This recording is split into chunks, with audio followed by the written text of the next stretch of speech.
Hello, my name's Vajra Ma, and today's October 5th, 2020, and I'm going to read to you my essay in Ruth Barrett's edited anthology, Female Erasure, What You Need to Know About Gender Politics' War on Women, the Female Sex, and Human Rights.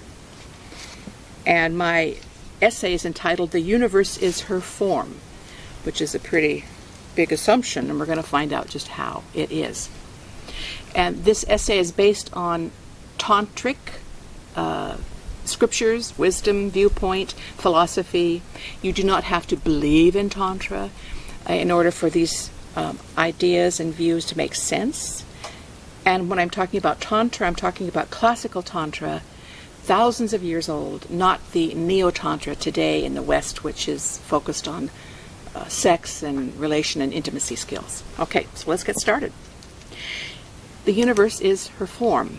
If we assume the title of this essay to be true, all form in the universe is the form of woman. This plainly establishes a non-separation.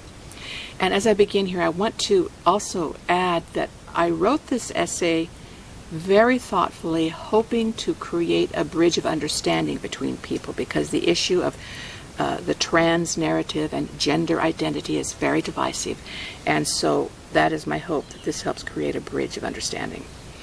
This plainly establishes a non-separation. It explains why in Tantra, quote-unquote, he is she, which actually makes gender otherization impossible, let alone the notion of identity. He is she is the great tantric secret. Not a secret anymore. It removes any foundation from the patriarchal separation, erasure, and men lording it over women and life resources in general. Most importantly, it unmasks the dogmatized devaluing of woman as a mere issue of jealousy, the sour grapes principle, which tries to establish that women are inferior and therefore men can own, use, exploit, and erase them. The politicized trans narrative at issue here, which is to be seen totally separate from individual choices by individual people, actually depends on that patriarchal sour grapes principle. In reality, the grapes are luscious and sweet.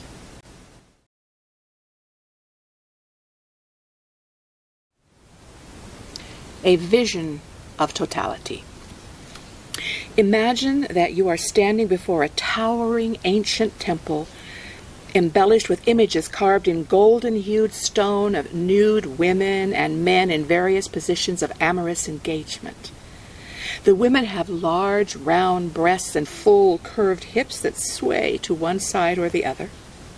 They are adorned with ornate jewelry, necklaces, hair ornaments, earrings, bracelets, anklets, hip belts, and sometimes a gossamer fabric delicately drapes across their figures. The men look a lot like the women. Though their breasts are not full and round and their hips are not as full, they are as gracefully rendered and stand in hip-swayed stance as the women, and they are adorned with similar jewelry. Yet, the men are unambiguously male, and they exude virility in their sinuous gracefulness. What are we seeing here? Or actually, what are we not seeing? What we are not seeing is the Western hard-bodied male ideal with six-packs, abs, bulging biceps, and legs planted wide in the stance of challenge, and most of all, dominance. And yet, these men are unambiguously male and virile as they gently cup their female companion's breast or tenderly pluck the gossamer garment that flows over her hips. Both men and women gaze into each other's doe-like eyes. Both women and men's voluptuous lips are delicately curved in serene smiles of sensual delight. We also see that there is no rigid binary division between women and men.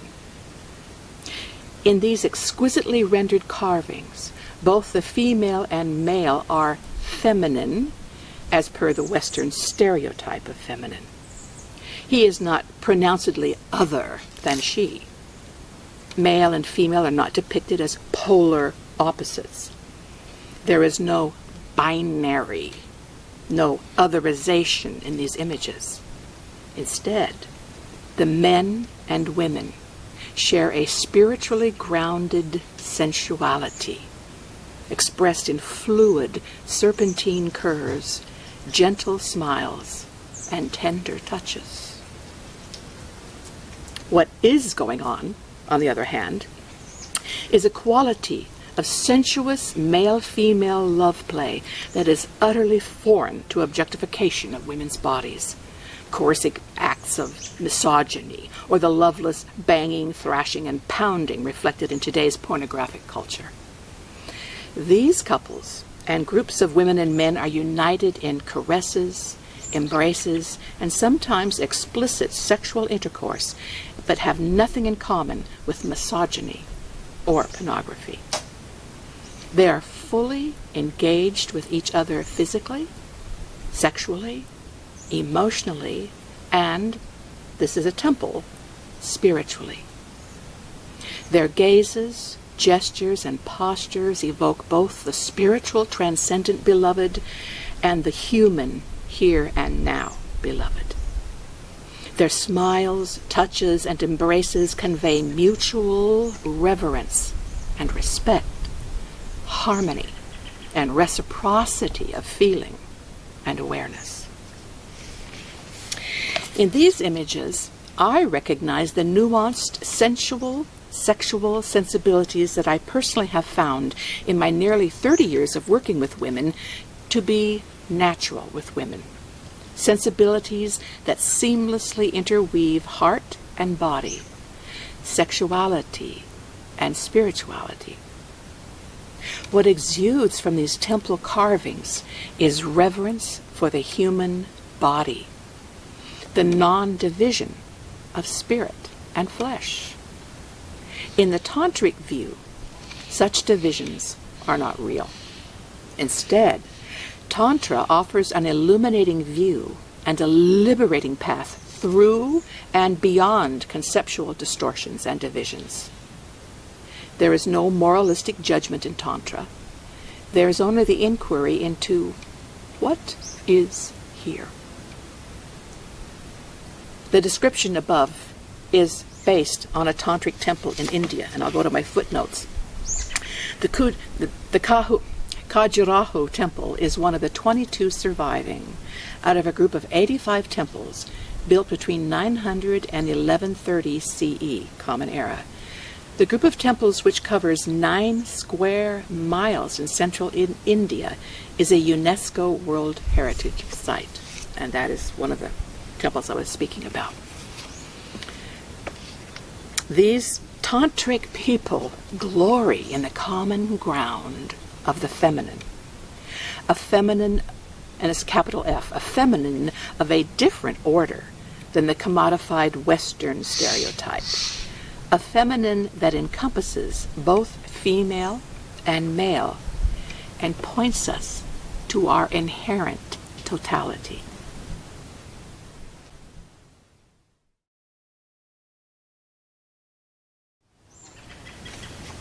Shakti, the primal creative power, and that is Shakti is a Sanskrit word, S-H-A-K-T-I, Shakti, the primal creative power.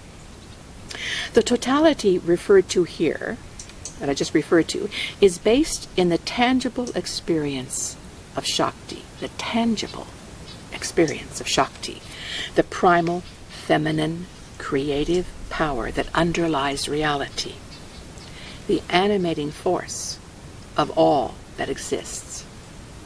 She is the great goddess, the cosmic womb that creates and encompasses all that she is, all that is. She is divine love.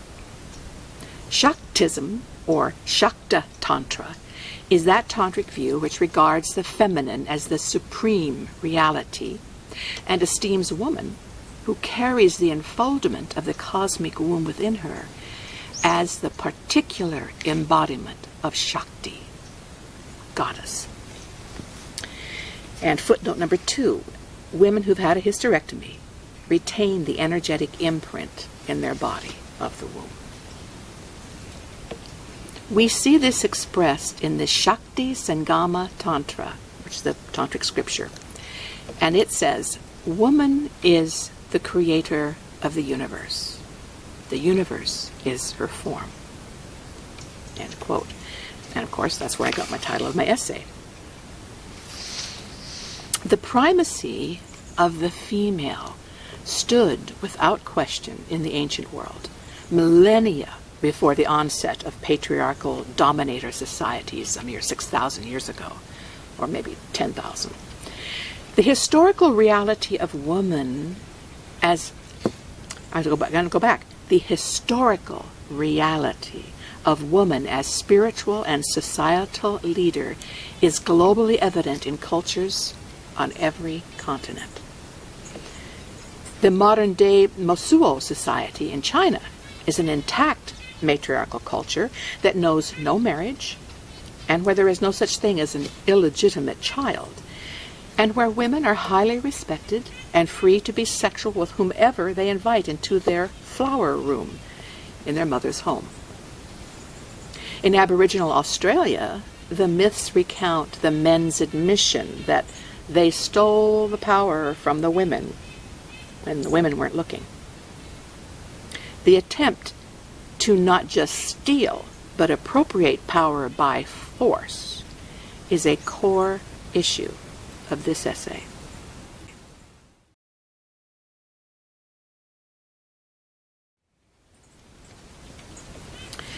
Feminine power under siege.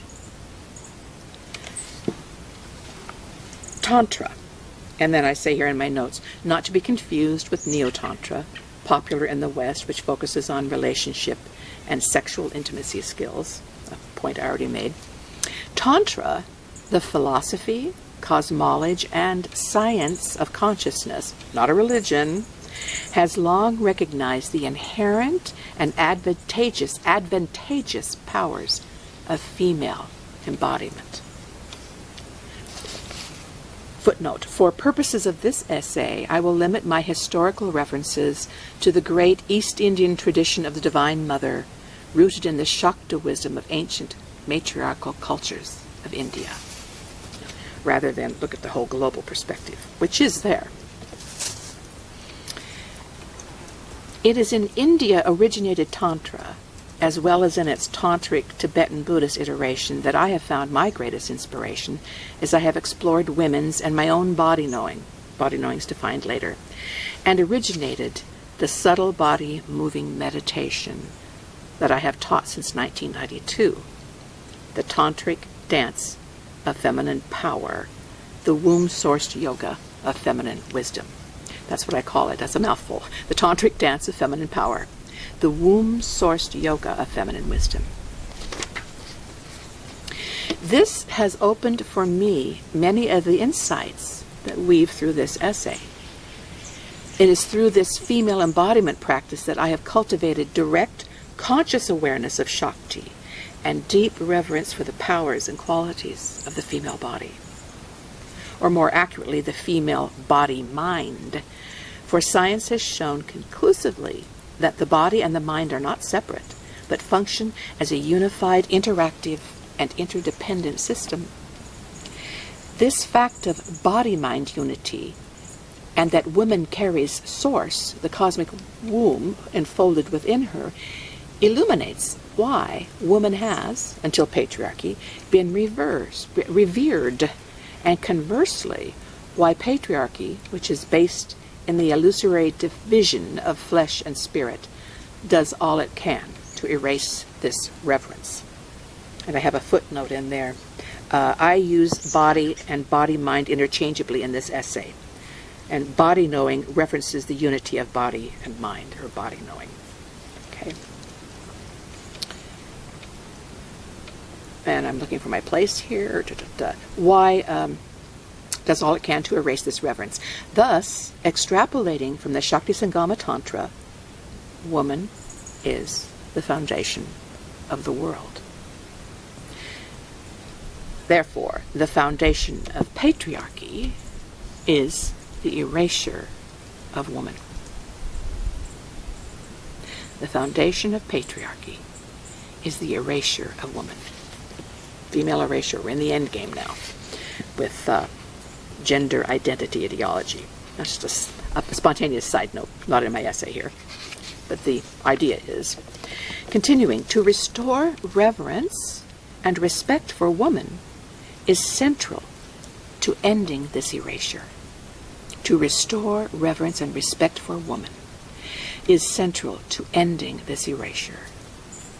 It is key to dismantling patriarchy and its countless erasures, distortions, and divisions, which include the current trans narrative, and particularly its dogma of quote-unquote gender identity, which, while purportedly trying to provide wholeness to gender dysphoric people, actually perpetuates the erasures, distortions, and divisions at the root of their suffering. Though rarely overtly spoken today, this reverence still lives in the depths of the heart and body. It is the original spirituality of humanity. I would therefore like to frame the trans narrative in the pre-patriarchal historical context of respect and reverence for woman, to engage and stimulate an awareness of the reality of the unique nature and powers of the female body-mind. It is my desire to give the reader, trans and non-trans alike, a way to hold the trans narrative that points the way back to humanity's common ground. That's the bridge I was talking about earlier. I will do this by sharing aspects of the Shakta Tantra view and my direct experience in working extensively with female subtle body knowing. To recognize and respect the reality of women's bodies would make female erasure impossible. To recognize and respect the reality of women's bodies would make female erasure impossible.